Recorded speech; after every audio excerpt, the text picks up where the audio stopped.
Who let the dogs out? What if I told you exactly who let the dogs out and why she did it? I'd like to tell you about the founder of National Mill Dog Rescue, Teresa Strader, the little dog that inspired her to start this journey, and why she is such an inspiration to me. I originally found out about Teresa Strader by doing research for one of my previous classes.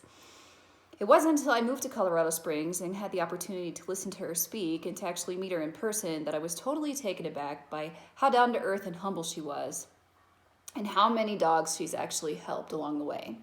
First, I want to tell you about Lily, which is the little Italian greyhound that started it all, and that was the first of many that Teresa would rescue. Secondly, I want to tell you who Teresa Strader is, what she has accomplished, and why she does what she does. Lily, the little Italian greyhound that started it all, was originally rescued at a dog auction along with 15 other little Italian greyhounds. Lily was the first of 16 dogs that Teresa would rescue that day, and the two had an instant connection. And it sparked that motivation in Teresa to start down this path of rescuing dogs that needed her help. Teresa Strader, the founder of National Mill Dog Rescue, who started rescuing dogs at an auction where she met Lily. Starting off in her backyard with chicken coops as dog runs and kennels, she had to rely on her friends to help her care for these 16 dogs that she had just acquired in that one day. From that day forward, from that day on, she had made rescuing dogs her mission in life. Teresa since has built a professional dog kennel with kennels and space for dogs of all sizes. She now has her own space for a veterinary clinic and a space for a rehabilitation area where dogs learn how to become companions, how to live outside of a tiny cage, and how to actually become used to human touch. The main mission of the rescue is to help dogs who have never lived outside of that tiny cage in deplorable conditions adjust to home life so that they can become used to that human touch and become socialized and become a family pet that everyone loves.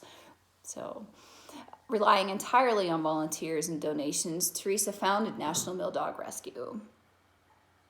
She recently opened a second building, the Timothy Center, which she had dedicated to one of her successful adoption stories. Teresa is a very humble and down-to-earth person who rescues dogs from puppy mills, auctions, and other terrible conditions, and she educates the public through community outreach by educating them on what puppy mills are and why she rescues and rehabilitates these dogs. Teresa Strader is such an inspiration to me because her mission and the mission of the rescue is completely selfless. I appreciate the community outreach and the education that she brings to the community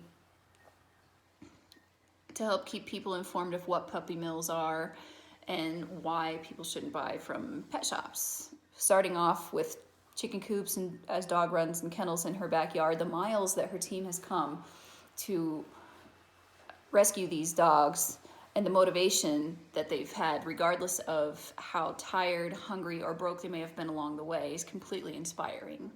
In closing, I told you about Teresa Strader rescuing an Italian greyhound named Lily, who inspired her to continue rescuing dogs from puppy mills, auctions, and other conditions. She built a professional rescue with the help of volunteers and donations, and she continues to educate the public on what puppy mills are. So, to answer the original question of who let the dogs out, it was Teresa Strader and her team of volunteers and donors who let the dogs out.